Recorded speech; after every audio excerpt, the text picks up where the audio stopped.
Je vous disais tout à l'heure avant que vous rentriez, la première fois que je vous ai vu sur scène, je suis sorti en disant « Wow, on a un Liam Neeson en Belgique », c'est-à-dire quelqu'un qui a l'impression qu'il peut à tout moment se lever, aller casser 27 mâchoires, récupérer la veuve et l'orphelin, mais qui de temps en temps va quand même faire des blagues. Ce qui fait que quand je vous ai devant moi, il y a un côté super intimidant parce que vous avez le sourcil froncé comme ça et j'ai l'impression que je suis à une connerie que vous trouviez que je suis un imbécile. Pas du tout, je fais pas exprès en fait, je calcule pas les plis de mon visage, c'est pas moi qui les décide en fait. Ils se mettent tout seuls et en fait, moi j'ai l'impression d'être normal. Mais après, dans mon quartier par exemple, ils me prennent tous pour un fou.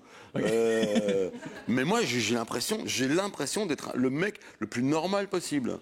Ben oui, vous connaissez l'histoire du gars qui est en bagnole et qui entend la radio. Faites gaffe, sur l'autoroute E411, il y a un conducteur fantôme. Et que le mec répond « Putain, il n'y en a pas qu'un seul! » Donc, si tout le monde trouve que... Voilà.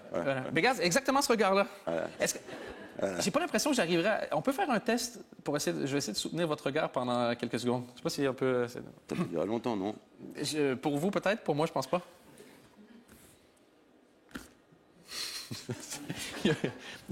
Meublé, non? Non, je préfère qu'on passe exactement... Mais il y a un truc qui est sûr, c'est que je ne serai jamais un serial killer, par exemple. Parce que quand vous avez un serial killer et qu'après il se fait arrêter et qu'on va dans son quartier pour... alors là, t'as les voisins qui disent « Ah ben non, on se doutait pas du tout, c'était un monsieur de tante. » Alors moi, non, c'est le contraire. Enfin, On était sûr que c'était lui, il était dingue depuis le début, il hurlait à la fenêtre.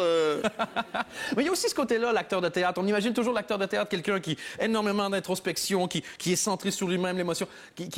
Le côté Sean Penn aussi, où la vie est sérieuse, on va pas déconner. Et effectivement, si j'arrive dans votre quartier et que je vous vois vous promener tout nu, j'imagine que les gens vont faire comme « Ah, ben Riton est en train d'écrire une nouvelle pièce, j'imagine. »